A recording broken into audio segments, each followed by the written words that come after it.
muito branca nessa luz aqui. Parecendo um fantasminha. É a nova moda, doutor. É branquinha, luz bem branca.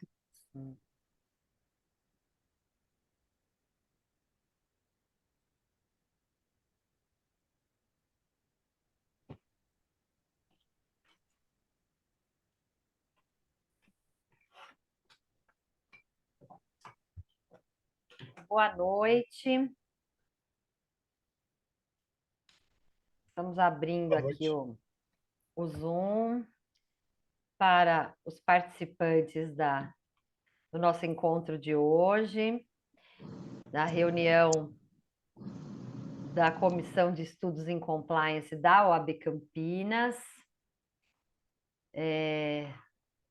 Hoje nós falaremos sobre compliance e a gestão estratégica de riscos, que é um dos temas intrínsecos a um programa de compliance. Eu vou passar a palavra, eu sou Daniela Dorian, presidente da comissão, vou passar a palavra para a doutora Estela Serafini, que está aqui hoje representando a diretoria da OAB Campinas, para fazer a saudação inicial a todos os presentes. Doutora Estela, obrigada pela sua presença e vou te passar a palavra. Muito obrigada, doutora Daniela Dorian. É com muita honra, muito orgulho, muita satisfação, na verdade, que eu venho representar a diretoria da OAB neste evento. Venho por um pedido especial da nossa presidente, doutora Luciana Freitas. A doutora Luciana Freitas está dando aula agora, então ela pediu para que eu passasse aqui para desejar, para dar as boas-vindas e agradecer, doutora Daniela. As comissões, elas são aí o coração da OAB, né? Nós temos 73 comissões temáticas, mas não fossem essas comissões, nós não faríamos nada na OAB. Então, assim, parabenizá-la, não só por este evento, que já é um sucesso, mas parabenizar pela condução da Comissão de Estudos em Compliance. Doutora Luciana, seja muito bem-vinda. Muito obrigada em nome da UAB Campinas por ter aceito tão prontamente este convite e ter aberto aí um espaço na sua agenda para falar aí com os nossos advogados, com os nossos estagiários, e desejo a todos um ótimo evento, agradecendo novamente, sem antes também fazer, não antes de fazer um agradecimento especial aos nossos funcionários e às nossas funcionárias. A Andressa está aqui hoje representando os meninos e as meninas que trabalham com a gente, mas que tornam todos esses eventos possíveis. Muito obrigada, tenham todos um excelente evento. Devolvo a palavra, doutora. Isso, muito obrigada, Estela, pelas suas palavras, representando a diretoria da OAB Campinas, que sou tão grata por todo o apoio incondicional que eu recebo dessa diretoria, dessa gestão. Assim, não tenho palavras também para agradecer a Andressa, a Miriam, toda a equipe de apoio da OAB, né, que viabiliza esses eventos para nós. Quero agradecer a presença de todos que estão aqui com a gente e daqueles que entrarão posteriormente para acompanhar no decorrer da nossa apresentação ou através do YouTube, porque este nosso encontro vai ficar gravado, desculpem, no YouTube. E agora eu vou saudar a minha convidada, Luciana Bueno, que eu conheço de muitos anos. Doutora Estela, doutora, fique à vontade, se quiser participar, é um tema diferente, é um tema extremamente corporativo, tá? Bem focado no compliance e na gestão interna das empresas, né? Por tratar-se de gestão de riscos. Então, voltando à apresentação da Luciana, tenho um carinho enorme por ela. Quando eu também era do outro lado do universo corporativo, nós fazíamos alguns benchmarks, e isso é fundamental, né? E acabamos criando amizades por todo o Brasil, né? Nessa troca que nós fazemos de informações, de problemas, de pensarmos em conjunto, né, na solução de problemas comuns. Então, a doutora Luciana também migrou da área trabalhista para compliance, e quando eu a reencontrei, né, virtualmente, eu falei, eu vou convidar essa minha antiga colega para fazer uma exposição para a gente, falar um pouquinho da trajetória dela, falar um pouquinho da realidade dela hoje dentro do ambiente corporativo, gerenciando uma área de compliance. E acho assim que podemos fazer uma rica troca. Peço a todos os participantes que também possam colocar suas perguntas nos chats, tragam para a gente suas inquietações, suas reflexões, porque o espaço aqui é para troca de conhecimentos, tá? Esse é o nosso maior propósito aqui na UAB Campinas. Então, dito isso, eu vou fechar meu microfone, já falei demais, vou passar a palavra para a Luciana e espero que todos vocês desfrutem bastante desse nosso encontro. Luciana. Muito obrigada, doutora Daniela, doutora Estela, pela introdução.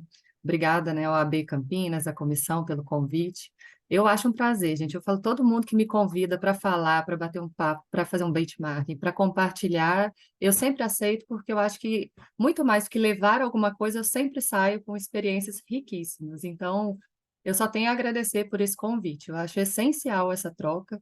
E super importante mesmo para a gente evoluir, trazer novas ideias, né? Assim, eu acho que é assim, um refresh na nossa vida, as oportunidades que a gente tem de trocar ideias e conhecimento.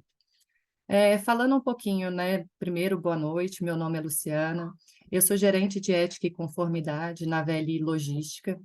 A VLI, ela é uma empresa de transporte multimodal. Então, a gente tem ferrovias, portos, terminais e também uma parte rodoviária. Ela é uma empresa que oferece serviços para os nossos clientes de ponta a ponta. Por exemplo, a gente pega o açúcar na fazenda e a gente transporta até fazer a alocação dentro do navio para exportação. Então, a gente tem uma ampla gama de atividades e assim, eu estava comentando até com a doutora Daniela mais cedo, né? Como tem um desafio relacionado a esse tipo de atividade, porque a gente tem muitas pessoas espalhadas em mais de 8.000 quilômetros dentro do Brasil. Então, é uma capilaridade, pessoas espalhadas, que é muito desafiador quando a gente pensa num universo de atuação de compliance, de atuação em relação à cultura de riscos. Então, eu vou trazer um pouquinho para vocês aqui, óbvio, de uma parte conceitual, né, do que a gente trata quando a gente faz uma gestão estratégica de riscos, o que a gente fala, por que gestão estratégica de riscos, mas também trazer um pouquinho da experiência prática, né, de como implementar essa gestão, né. Eu tenho um incômodo quando eu vou em alguma apresentação, em alguma palestra, que eu saio só com conceito. Me dá um certo desconforto, porque quando a gente vai em algum evento desse, a gente já quer e já tem aquela sensação de querer sair aplicando. E se a pessoa não traz alguma coisa prática, fica um vazio, né? Falta alguma coisa para a gente dar aquele direcionamento e dar aquela virada de chave no que a gente precisa. Então, o meu objetivo, eu vou tentar trazer isso aqui para vocês, mas também, se eu não conseguir esclarecer todas as dúvidas, eu fico à disposição, podem me acionar ali no LinkedIn, a doutora Daniela tem meu contato, meu telefone, meu e-mail, também pode repassar. E, inclusive, já vou fazer até um merchan aqui, né? Eu lancei um livro relacionado a esse tema, mais voltado até para o jurídico, como eu brinco que foi a minha vida passada, antes de migrar para a área de compliance. E, ao final, eu até propus aqui, se vocês concordarem, de sortear um livro e quem ganhar, depois eu posto pelo correio, né?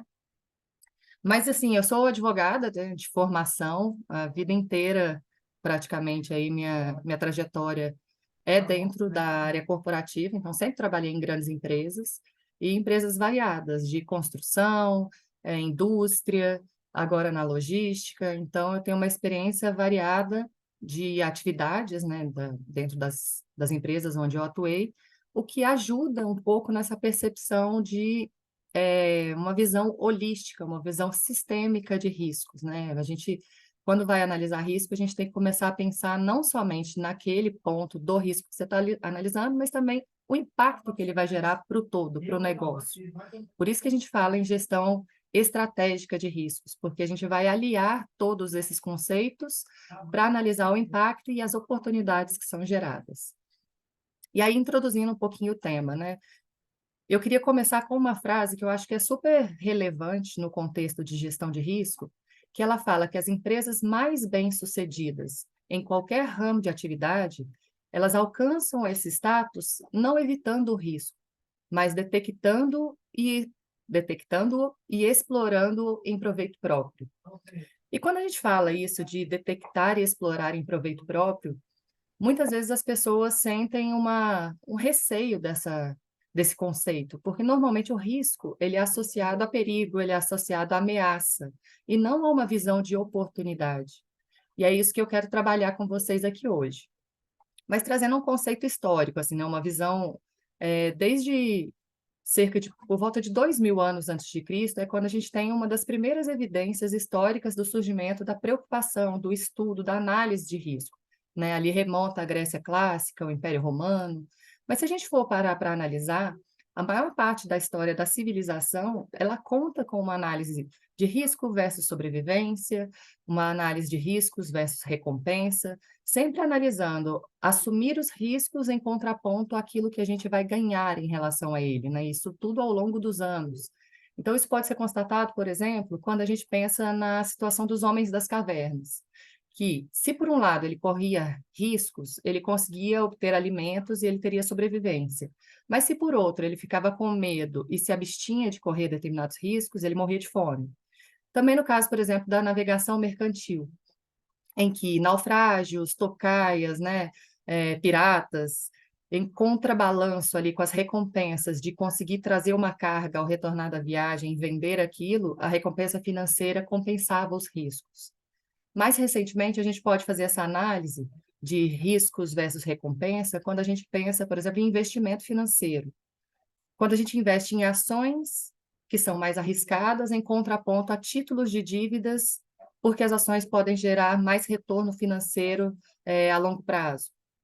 Pensando em investimentos empresariais, né, que as empresas investem, por exemplo, em mercados emergentes, que têm expressivos riscos ali políticos, econômicos, mas o retorno potencial, o potencial geração de valor, né, o potencial retorno, ele determina o motivo, ele determina e justifica a decisão empresarial de assumir esses riscos. Mais um exemplo, né, são a adoção, por exemplo, de tecnologias ou de serviços alternativos, cujas regras elas ainda não estão formalizadas. Por exemplo, agora que a gente tem visto a utilização de inteligência artificial, ou há pouco tempo a questão do Uber, do iFood, que eram serviços alternativos que surgiram em razão de uma determinada demanda, mas que não tinham um regramento próprio. Isso tudo envolvia determinados riscos, alguns riscos, inclusive, não mapeados, não previstos, mas que as empresas viram como oportunidade, como um potencial de geração de valor. É importante a gente contextualizar que a globalização, ela tornou o nosso mundo cada vez mais interligado, mais dinâmico. As crises econômicas, e como a gente viu também recentemente com a Covid-19, as crises sanitárias, elas se tornaram globais, né? Então, o mercado, ele acirra a concorrência, a saturação rápida do mercado, o consumo e as tendências estão cada vez mais voláteis, inovações tecnológicas, serviços alternativos estão surgindo de uma forma muito rápida, né? Surgindo e desaparecendo. E nesse contexto, novos, imprevisíveis, impensáveis, variados riscos vão surgindo. E a partir daí a gente tem que começar a analisar esses riscos e fazer uma adequada gestão, né? Uma gestão estratégica, uma gestão inteligente desses riscos, ela passa a ser uma parte fundamental da estratégia do negócio. Então, quando a gente vai pensar em gestão inteligente, gestão estratégica de riscos, a gente tem que capturar uma decisão junto com o planejamento estratégico, com uma análise de dados muito bem estruturada, com o risco muito bem mapeado, para a gente poder entender se aquele risco, contrabalanceando, né, risco e oportunidade, se ele tem mais impacto positivo do que negativo, ou o contrário, para a gente poder estipular algum tipo de tratamento, algum tipo de mitigador. Então, nesse mundo cada vez mais conectado, cada vez mais dinâmico, cada vez mais competitivo, a maneira como as empresas gerenciam seus riscos, ela pode representar a sua sobrevivência no mercado ou a sua diferenciação também no mercado, tendo em vista que uma efetiva gestão, ela possibilita a gente antecipar riscos, né? A gente antecipar falhas gerenciais, a gente melhorar processos, a gente garantir uma maior produtividade, uma maior lucratividade, ao mesmo tempo em que possibilita identificar oportunidades de novos mercados, da criação de valor.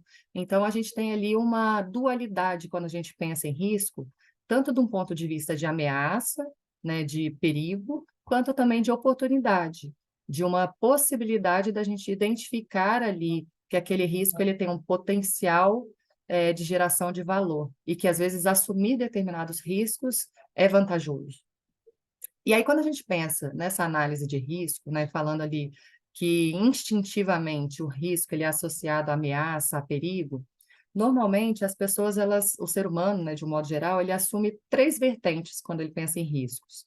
Ele pensa no sentido de negar o risco, esperar que a situação se resolva sozinha, um medo, e aí adota uma postura defensiva, por exemplo, contratando seguros, contratando derivativos ali para poder prevenir o impacto negativo, e também tem uma possibilidade, uma terceira via, que é aceitar o risco, analisar as chances de ocorrência, né, aquela probabilidade, o impacto, e analisar a melhor forma de gerir aquele risco. As duas primeiras que eu comentei, que seria o negar e o ter o medo, elas não possibilitam tirar proveito daquele risco, porque elas têm uma atuação de correção, né, de receio, de barreira. Enquanto a terceira, ela tem uma visão mais abrangente do risco. Então, ela permite a gente identificar alguma oportunidade, um caminho que traga o risco como um aliado estratégico. E quando a gente pensa no risco como um aliado estratégico, ele motiva a tomada de decisão empresarial. Ele deve ser avaliado considerando, por um lado, a probabilidade daquele risco acontecer, né, o impacto, as consequências daquele evento, e de outro, o potencial alcance de êxito, de recompensa, o desenvolvimento, por exemplo, de uma inovação, que são cenários de novos produtos e serviços, a partir daquela ideia de proteção contra o risco, garantindo a essas empresas uma visão abrangente do risco. Quando a gente fala de desenvolvimento de inovação a partir de riscos, vocês podem pensar aí em produtos que vão surgindo. Por exemplo, nos últimos anos, surgiu uma possibilidade da venda de créditos trabalhistas. Então, a empresa ou a pessoa física tem um risco de não conseguir ter aquele valor financeiro ao final do processo trabalhista, né, ao final do processo de execução daquele processo, e aí ela vende aquele crédito, ela vende o risco atrelado. Obviamente, tem um percentual ali de perda, né, do valor integral, mas ela também está contrabalanceando o risco. Ela não sabe se ao final daquela execução ela vai conseguir receber aquele valor integral, então ela vende para uma empresa que, por outro lado, assume o risco de fazer toda aquela cobrança. Então, outros produtos vão surgindo, outras oportunidades de produtos e serviços vão surgindo a partir da análise de riscos. A mesma coisa, nos últimos anos, a gente também tem visto a questão de sucessão empresarial, a partir de um uso de gestão de seguros, né, seguros de vida para fazer uma sucessão empresarial, sucessão patrimonial. Então, são todas análises de riscos que derivaram em novos produtos e novos serviços para o mercado, dando aí esse conceito de oportunidade a partir de riscos. Então, nessa visão que eu estou comentando com vocês aqui, de analisar o risco como uma possibilidade de ganho ou de perda, essa gestão estratégica do risco, ela não diz respeito simplesmente a evitar o risco. Então, a gente não deve partir da premissa de que todo risco deve ser evitado, deve ser eliminado, deve ser mitigado. A gente deve pensar no risco num conceito de que ele deve ser identificado, avaliado e as possibilidades analisadas para melhor tomada de decisão. Então, é muito importante a gente fazer um processo que consiga enxergar os riscos. Identificar os riscos é o ponto de partida. A gente precisa conhecer quais são os riscos que a empresa, o escritório, enfim, aquela atividade está envolvida.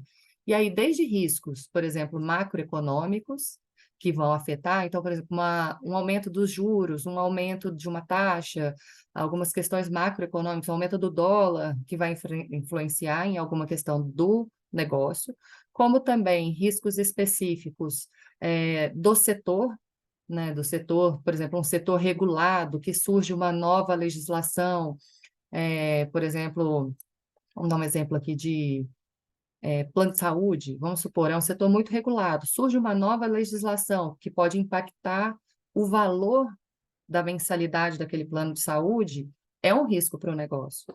Então, esses riscos, então, macroeconômicos, setoriais, e também temos que analisar os riscos individuais do negócio, riscos específicos do negócio.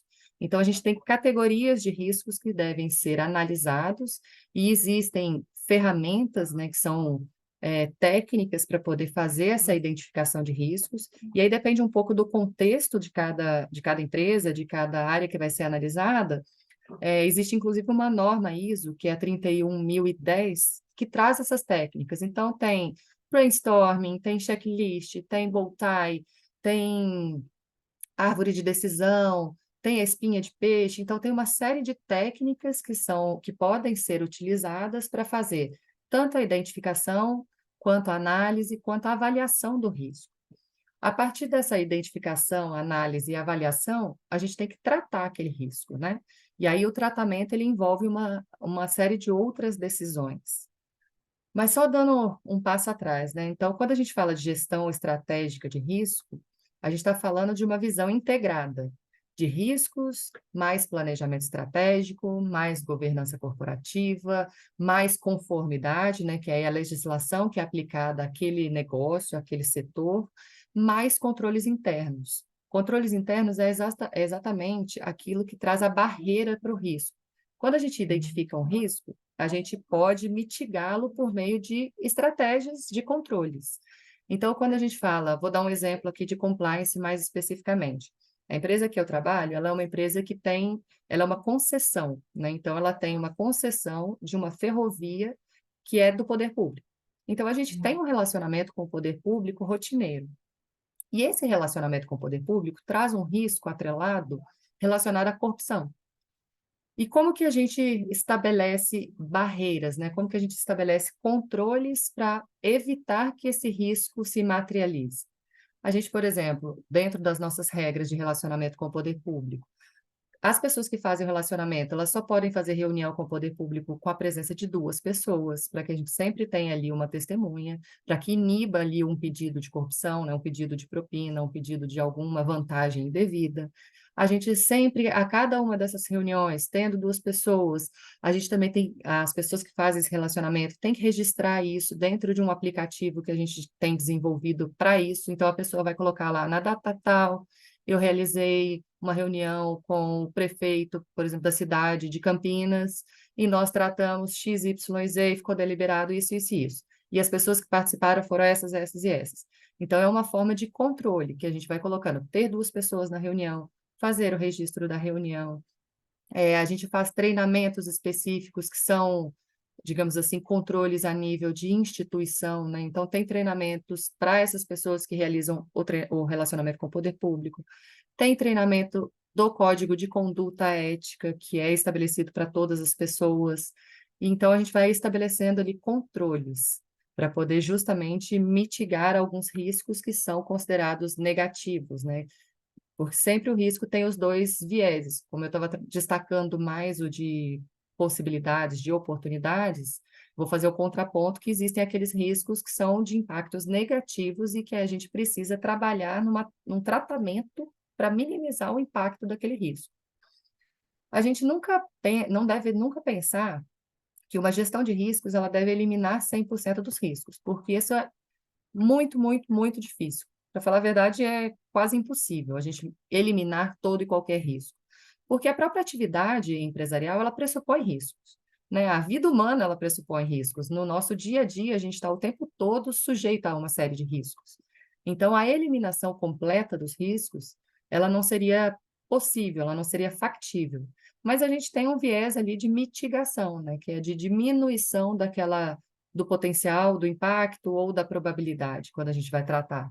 Então, a probabilidade, Às vezes a gente vai trabalhar, como eu comentei ali no controle do relacionamento com o poder público, eu vou colocar barreiras, eu vou colocar que 2 pessoas têm que participar da reunião, que a cada reunião tem que fazer um registro. Então, eu estou colocando controles que vão diminuir a probabilidade daquele risco ser materializado. Por outro lado, a questão do impacto. O impacto seria, ocorreu, por exemplo, um caso de corrupção. O que eu poderia fazer para diminuir o impacto catastrófico que um caso de corrupção traz para uma empresa? Eu vou ter uma estratégia de crise, eu vou ter já constituído que no caso de um processo administrativo envolvendo corrupção, eu vou acionar o escritório X, eu vou trazer o meu time de relações públicas, vou trazer a minha comunicação, que vai ter essa estratégia, que vai falar isso. Então, a gente ter também uma gestão de crise atrelada a riscos com um alto potencial de impacto é muito importante dentro dessa gestão estratégica de riscos.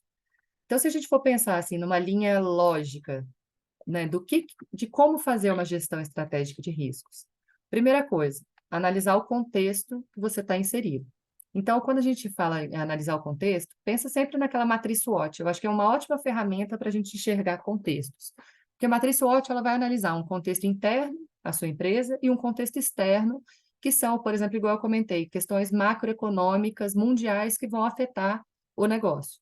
Então, fazendo a matriz SWOT, você vai analisar contexto interno, contexto externo.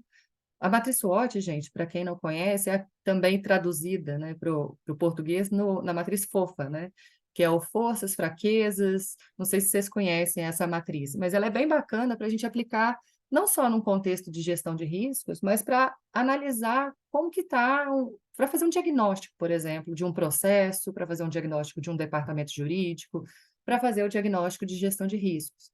Então, ele analisa quais são os contextos que têm um potencial impacto, uma potencial influência dentro daquele negócio. Então, eu acho que é uma ferramenta super bacana para esse primeiro momento, né, de estabelecimento de um contexto e de potenciais influências. A partir daí, vai mapear os processos. Você vai pensar assim, o que é o negócio da companhia? Qual é o principal impacto? E aí você vai analisar quais são aqueles processos críticos, porque também, gente, não adianta a gente pensar que a gente vai abraçar o mundo. Então, a gente tem que pensar em quais são os principais processos de maior impacto, de maior relevância, para você começar a partir deles. Depois você pode montar um plano plurianual, por exemplo, de ir expandindo. Vou dar um exemplo da VLI mesmo que eu comentei, né? Esse ano a gente fez um novo Risk Assessment, que é exatamente uma verificação da nossa situação em termos de diagnóstico de riscos. A gente mapeou 27 processos que são considerados críticos para o nosso negócio, pensando em riscos de compliance no sentido de corrupção, suborno e fraude. Esses 3 riscos, a gente mapeou esses 27 processos e a gente aplicou dentro da metodologia identificando qual risco estava exposto. Então, por exemplo, o processo de relacionamento institucional, que é a nossa equipe que trabalha ali em constante relacionamento com o poder público. Então, o risco de exposição, ele é muito grande. E aí a gente foi analisar qual que é a recorrência desse risco, qual que é a frequência desse relacionamento, quantas pessoas estão envolvidas nesse processo, quais são os controles que nós temos, tudo isso para poder identificar, analisar e aí fazer essa avaliação, falar qual que é o status que nós estamos hoje. E aí a gente tem uma matriz bem comum que a gente encontra na internet, que é uma matriz que tem duas linhas, né? Uma de probabilidade e outra impacto com quadrantes. Quadrante verde, quadrante laranja e quadrante vermelho, para a gente poder identificar qual que é a situação daquele processo dentro da nossa análise geral.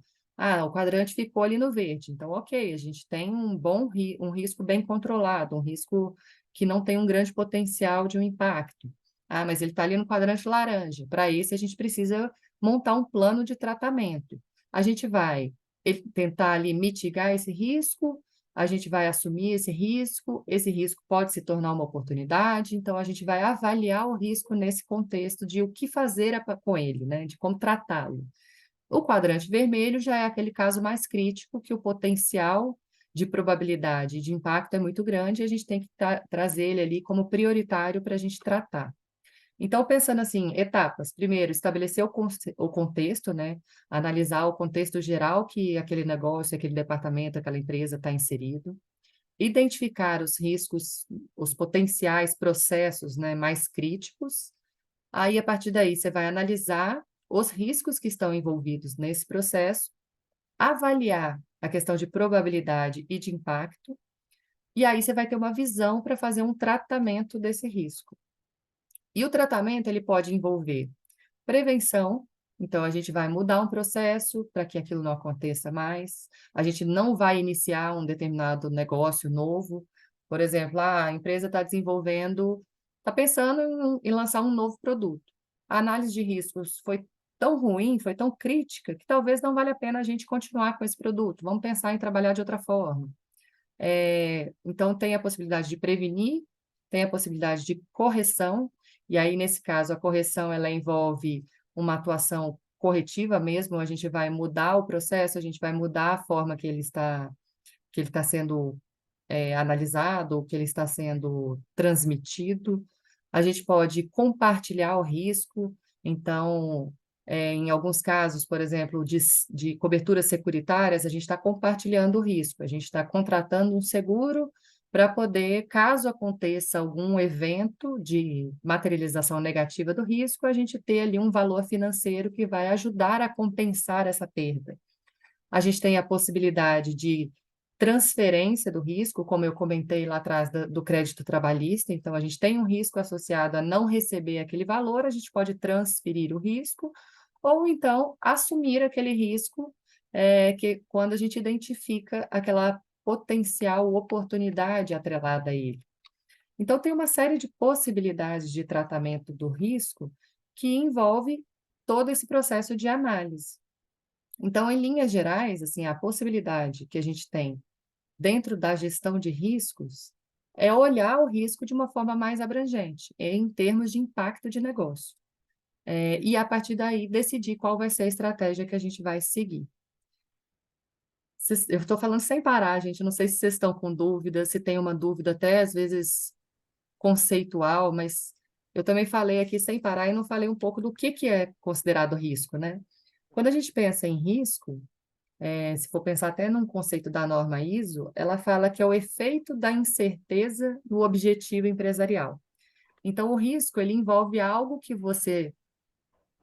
tem um potencial de acontecer, que você não tem certeza que ele vai acontecer, mas que ele tem um impacto. E esse impacto pode ser positivo ou negativo no negócio.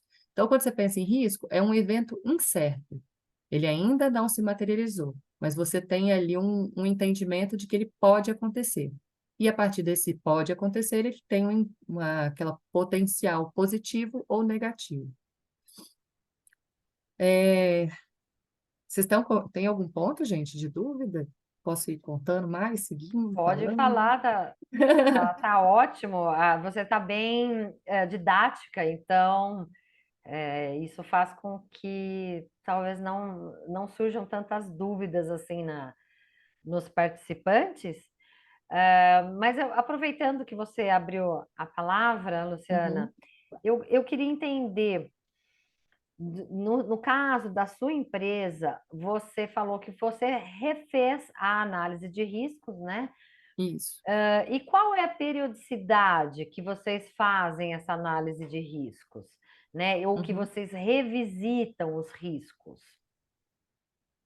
Pois é, isso depende muito de empresa para empresa. A gente tem, dentro do nosso procedimento interno aqui, que a gente deveria fazer esse novo Risk Assessment a cada 3 anos.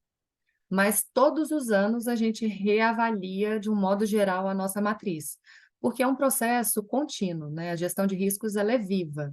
Então, a cada ano, a gente vai estabelecendo um degrauzinho a mais ali da nossa cultura de riscos, da análise dos riscos, dos controles. Então, assim, trazendo uma trajetória do nosso, né? Lá em 2018, foi quando a gente começou a tratar a parte de riscos de corrupção, né? Do que a gente chama de ato ilícito, que é corrupção, suborno e fraude, de uma forma diferenciada. Esses riscos, eles entraram na nossa matriz como risco prioritário para a companhia. A gente tem 8 riscos que são considerados prioritários. Esse é um deles. Ao lado de risco cibernético, de colapso dos nossos ativos, né, a gente tem outros riscos ali mais operacionais, mas esse do ato ilícito, dada a relevância, né, dos últimos anos que a gente viu aí dos casos de corrupção, dos escândalos que a gente teve relacionado à compliance, ele se tornou realmente algo muito concreto que a gente precisava trabalhar. E quando a gente fez lá a primeira vez, gente, é muito interessante porque as pessoas mal sabiam o que era corrupção. Então, quando a gente foi fazer o mapeamento, porque a gente não faz o mapeamento sozinho, né? Então, a gente faz junto com a área que é dona daquele processo. E para aquela área enxergar o risco de corrupção dentro do processo dela, o risco de fraude dentro do processo dela, a gente teve um trabalho ali de cultura, de explicar o que era de corrupção, o que era fraude, o que era suborno. Então, assim, todo o trabalho relacionado à compliance é muito importante que a gente tenha junto, muito consolidado, um trabalho de cultura. Porque realmente a pessoa precisa entender e internalizar aquilo dentro do processo dela. Então, lá em 2018, quando a gente começou essa jornada, a gente vê uma grande diferença para o trabalho que a gente fez esse ano. Mas o que a gente fez ao longo desses anos todos? Cultura, treinamento, ensinamento. A gente fez uma série de ações de controle junto com as áreas, de chegar realmente, pegar a área pela mão e falar, olha, vamos estabelecer os controles junto? Não era o nosso papel, né? A área de compliance, como linhas de defesa, né, que são instituídas, a área dona do processo, ela é a primeira linha de defesa, então ela deve criar os controles dela. A área de compliance é uma segunda linha de defesa, então a gente cria controles de monitoramento para ver se o controle da primeira linha está funcionando. E existe a auditoria interna ainda, que é uma terceira linha, que é depois que passou o controle da primeira, o monitoramento da segunda, ela também é mais um teste para ver se aquele controle funciona. Então, a gente tem nesse modelo de gerenciamento 3 linhas de defesa, né? E aí a gente veio nessa construção mesmo ao longo dos anos com as áreas. E a cada ano a gente revisita, fala como é que foi esse ano, o que a gente fez, quais foram os controles, quais foram os resultados, como é que a gente enxerga. As pessoas ainda têm dúvida, vamos direcionar ações específicas. Muitos controles eram manuais no começo, a gente veio automatizando para que os controles se tornem menos manipuláveis, para que os controles tenham mais robustez. Então, ao longo do tempo, isso também veio uma evolução muito grande. Mas, assim, em termos de avaliação, de revisitar o sistema como um todo, a gente tem uma periodicidade a cada 3 anos. Mas todos os anos é importante revisitar a matriz e recalcular mesmo. Um ponto importante, por exemplo, esse ano, que fez muita diferença dentro do nosso Risk Assessment, pensando ainda em corrupção, porque até então, o que acontece? A lei anticorrupção, ela estabelece uma multa de até 20% do faturamento bruto da empresa em caso de corrupção. E deixava isso muito aberto, porque tem lá assim, a gente vai aplicar uma multa de 0,5 em caso de X, a gente pode aplicar uma multa de 0,1 em caso Y. Então, a lei anticorrupção, ela traz uma série de possibilidades cumulativas para até chegar nesses 20%. Mas não tinha um cálculo concreto. Então, quando a gente ia fazer a análise de risco de corrupção, a gente pensava ali, probabilidade. A gente nunca teve um caso de corrupção nem de denúncia. Então, a nossa probabilidade, considerando o histórico de materialização, é baixa. Mas o impacto, quando a gente olha em análise de risco, a gente olha o pior cenário. O pior cenário seria uma multa de 20% do faturamento bruto da empresa. Então, assim, era um impacto enorme. E aí, quando a gente olhava a nossa matriz, corrupção estava assim, no quadrante vermelho. E esse ano, a CGU, ela lançou uma calculadora. Gente, eu achei isso super bacana, porque eles já direcionaram por meio dessa calculadora, você coloca lá as situações e ela já gera um valor potencial em caso de corrupção, qual seria mais ou menos aquela sua multa. E isso ajudou muito a gente a fazer uma análise do impacto financeiro para um caso de risco de corrupção. Então, a gente ganhou em termos de maturidade de análise. Então, gente, pensando também em gestão de riscos, em gestão de compliance, né, tudo isso é uma evolução. A gente deve partir de um começo e a gente vai ganhando maturidade ao longo do processo. Então, a primeira avaliação, ela, se a gente for olhar hoje, a gente fala assim, nossa, que avaliação tão, tão básica que a gente fez lá atrás. Mas foi uma evolução. E eu tenho certeza que daqui a 1 ano, 2 anos, 3 anos, a gente vai olhar para agora e falar assim, nossa, a gente estava tão imaturo ainda dentro do nosso processo de evolução ali, de análise. É realmente uma construção. Mas é muito importante a gente ter um conceito de que cultura é a base, É a base mais importante dentro desses processos de risco, porque o dono do processo ele tem que entender como que aquele risco está incidindo dentro do processo dele, qual que é o impacto, o que que é controle, para que ele, inclusive, sugira controles, né? Para que a gente não precise ficar o tempo todo ali em cima das áreas e a gente estabelecendo controles, que não seria o nosso papel primário, né? Mas também tem esse ponto de entender que o risco é uma evolução e que as próprias matrizes, elas vão estar ali constantemente, elas são vivas. Deixa eu ver, tem uma pergunta aqui. Na opinião da doutora, um compliance de sucesso em uma organização é um compliance discreto? O que que você quer dizer com discreto? Seria um compliance que não aparece muito? Boa noite, doutora. Tudo bem? Tudo bem? Tudo em ordem. Em relação à descrição que eu comentei, é mais em relação ao modo de agir do compliance no seu dia a dia, né, na rotina de compliance, né? Ele, ele tem que ser um compliance discreto, né? Ou ele tem que estar muito presente na rotina dos colaboradores? E é isso que eu quis dizer. Qual que é a Eu opinião da entendi. doutora? Olha, eu acho que é importante estar presente. Eu acho que quando as pessoas nos veem, assim, de uma forma rotineira, elas se tornam mais próximas. Que a área de compliance, a área de auditoria interna são áreas vistas, às vezes, como polícia, né? Então, quando a gente não é muito visto, quando a gente não está ali muito próximo, quando a gente não tem uma postura parceira, as pessoas têm medo da gente. E não é esse o objetivo, né, gente? O objetivo é que seja uma área parceira do negócio. A gente é uma parte de uma estrutura, né, de um quebra-cabeça para viabilizar o negócio, para a sobrevivência do negócio. Então, eu acho que é super importante que as pessoas tenham essa visão, né? Eu acho que tanto do jurídico, quanto compliance, quanto auditoria interna, as pessoas têm uma visão negativa, as pessoas tentam esconder as coisas da gente, quando deveria utilizar a gente como parceiros para construir soluções. Então, assim, na nossa jornada aqui na VLI, a gente tem tentado cada vez mais estar próximo das pessoas. É claro que, como eu comentei, né, a VLI tem uma dimensão territorial muito grande, tem muitas pessoas. Então, a gente tem pessoas que são pontos focais naquelas localidades, que levam uma mensagem, que levam a cultura. A gente tem tentado outros formatos de alcançar as pessoas, por pequenos vídeos, às vezes compartilhados no WhatsApp, etc. Mas tem situações dentro da área de compliance que exigem uma discrição muito grande. Por exemplo, o canal confidencial, né? O canal de ética. Essa é uma atuação que a gente deve ser assim o mais discreto possível, assim, aparecer pouco, né? Justamente para resguardar a apuração, resguardar as partes envolvidas. Mas no dia a dia, em termos de cultura, em termos de gestão de riscos, em termos de gestão até mesmo de conformidade legal, eu acho que quanto mais as pessoas nos veem, quanto mais presentes, eu acho que é positivo para as pessoas tirarem essa barreira, tirarem esse medo das nossas áreas de atuação. Não sei se era bem isso que você tinha perguntado, mas É espero que isso tenha mesmo. respondido. Isso mesmo. Perfeito, doutora. Obrigado, viu? Imagina. E aí, acrescentando, né, aproveitando para acrescentar, eu acho que o grande sucesso, né, de um compliance officer, de um programa de compliance efetivo, é aquele em que as pessoas, em que você dá uma cara para aquele, né, você dá caras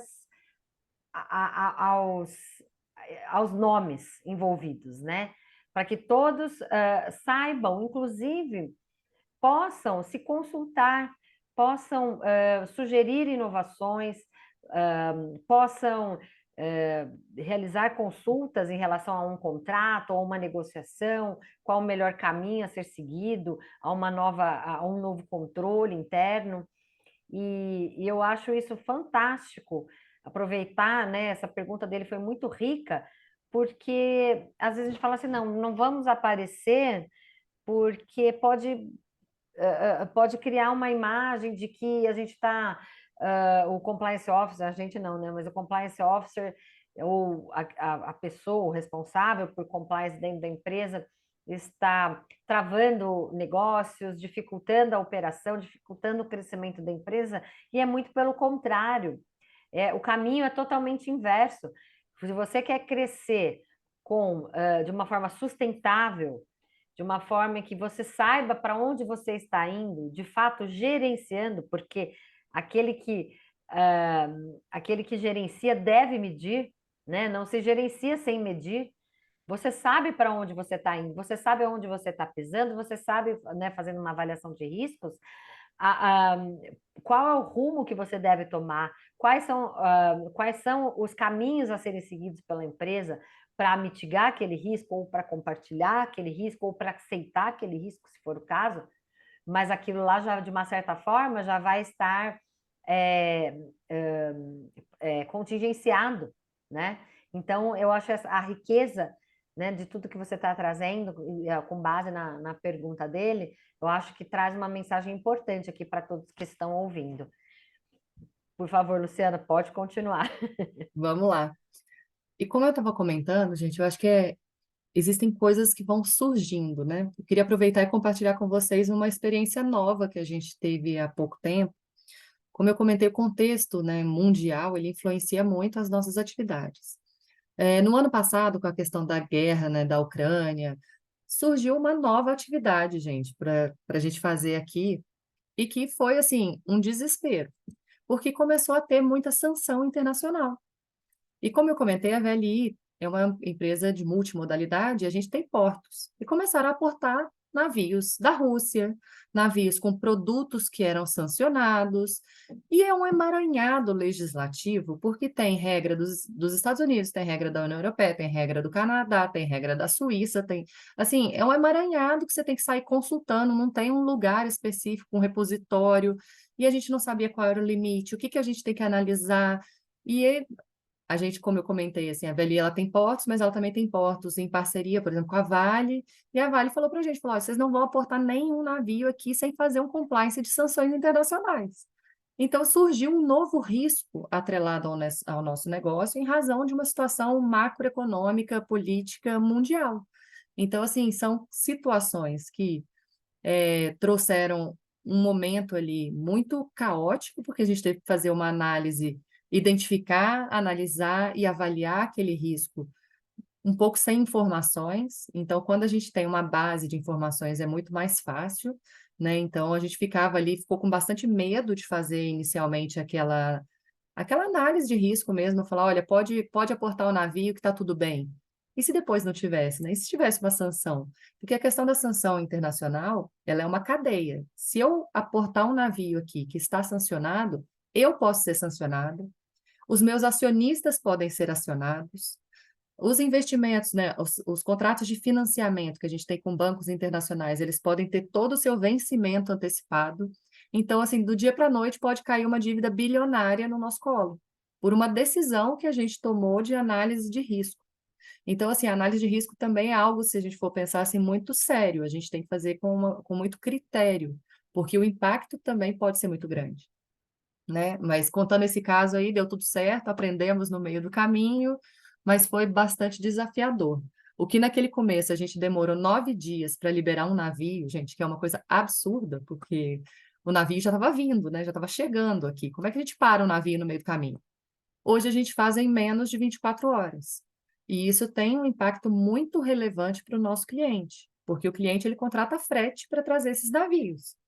E se eu fico demorando, o frete vai oscilando em termos de preço de mercado, né? Então, isso pode trazer para ele, ou ele perdeu o navio que ele estava contratando, ou até ter um frete muito mais caro.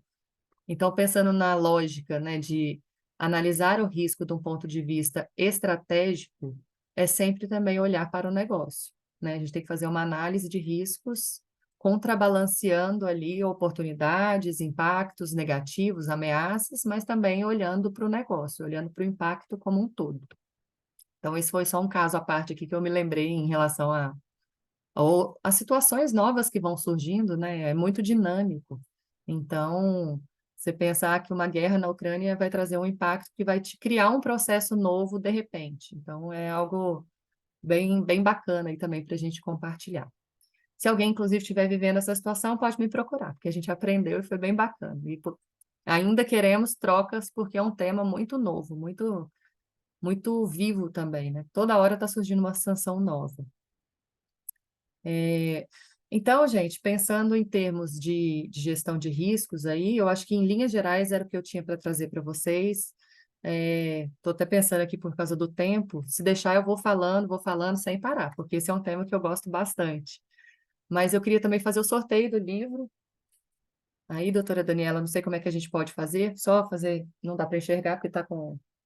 Ih, não dá para enxergar agora por causa do meu filtro aqui, mas o livro ele trata da gestão do risco jurídico, né, voltado numa estratégia para a sustentabilidade empresarial. E aí ele fala um pouquinho disso que eu comentei com vocês aqui, da análise do risco nessa perspectiva de gestão integrada, de visão de negócio, mas um pouco voltada para o jurídico, que era a minha trajetória da minha vida passada, né, até pouco tempo. Mas eu acho super bacana também, não sei se vocês conhecem, existe uma norma ISO específica para riscos legais. Então, ali eu trago também um pouco sobre isso, de como implementar. Então, é uma abordagem aí diferente também. Tá? Muito legal. Olha, eu mesma vou querer adquirir um. Eu vou fazer o seguinte, eu vou deixar o sorteio, vou fazer um sorteio online. Eu entrei aqui Uhum. numa ferramentazinha gratuita de sorteio online, lancei os nomes dos participantes.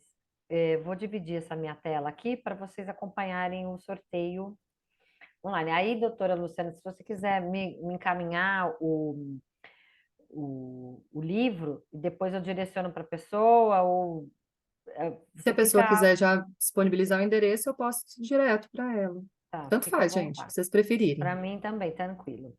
Então, vamos lá. Eu vou dividir minha tela aqui e vou lançar o sorteio. Só um Tchan, tchan, minutinho. tchan, tchan. Uhum.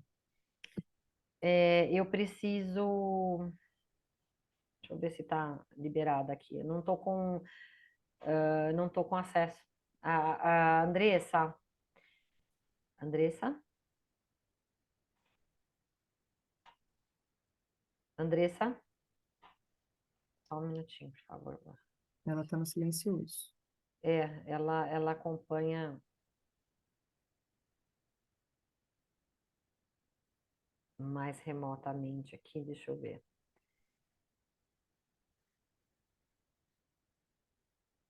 Como a gente está em um comitê de compliance, qualquer coisa eu faço sorteio aqui, vocês vão confiar.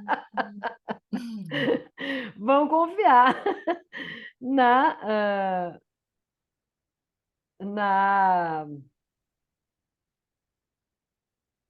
Peraí. Aqui. Como. Peraí. Não, ela não está me respondendo agora, porque ela fica mais no backup mesmo. Aham. Você tem acesso a dividir a tela, Luciana? Não. Acho que não, deixa eu ver aqui. Não, eu não estou Beleza. como host.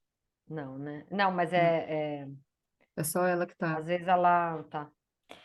Então eu vou ter que fazer o sorteio aqui, gente. Senão a Confiança, gente vai ficar muito tempo, né? Não tem problema, né?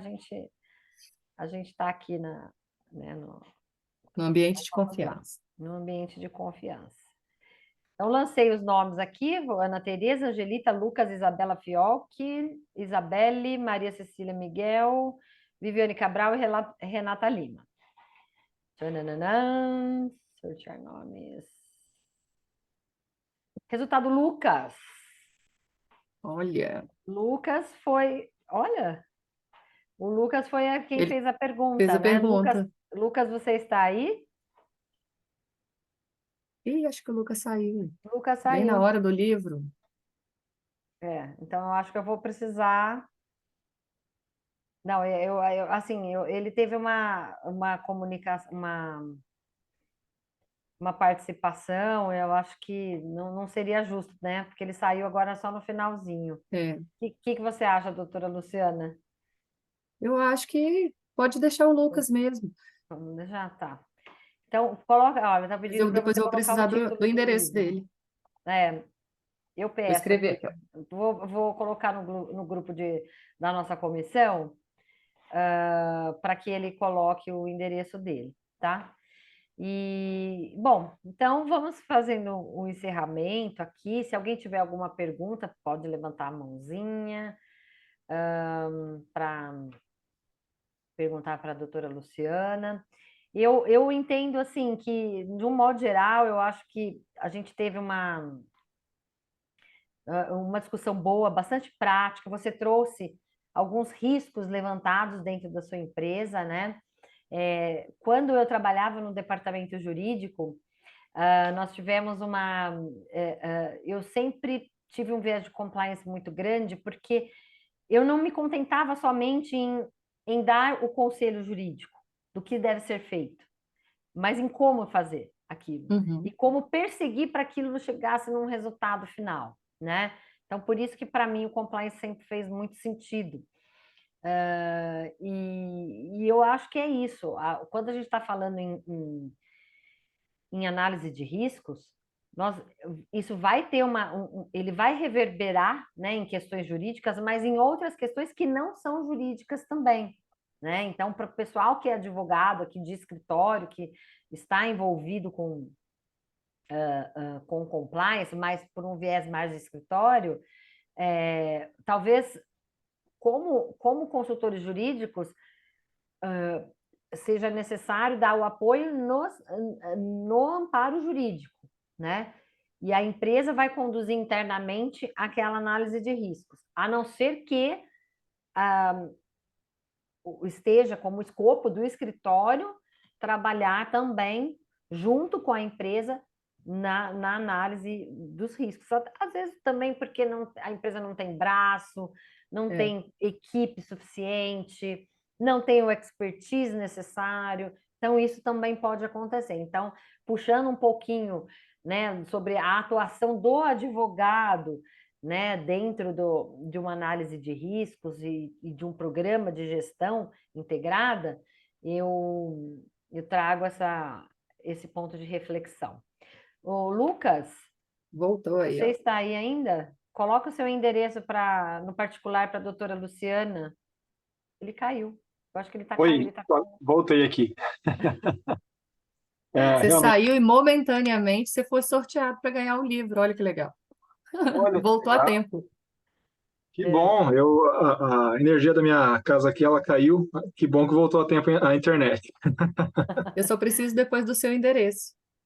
Ah, maravilha. Eu posso mandar aqui no chat mesmo do grupo? Passa no particular para ela, você consegue selecionar só o nome dela. Maravilha, Manda, então. Combinado. tá bom? Então, Muito obrigado, hein? prezados, eu vou encerrando por aqui, então. Agradeço a todos a presença, foi ótimo. Falando da nossa comissão, teremos um happy hour, que será realizado no dia 30/11, para a gente fechar os trabalhos do ano, fazer uma interação e uma troca presencial, né, entre os membros. Convido a todos a participarem. Detalhes serão enviados no grupo, já foi enviado, a gente vai repassar. Os nossos happy hours são muito gostosos, muito. A gente troca muita experiência, troca muitas impressões, faz amizades, então recomendo fortemente.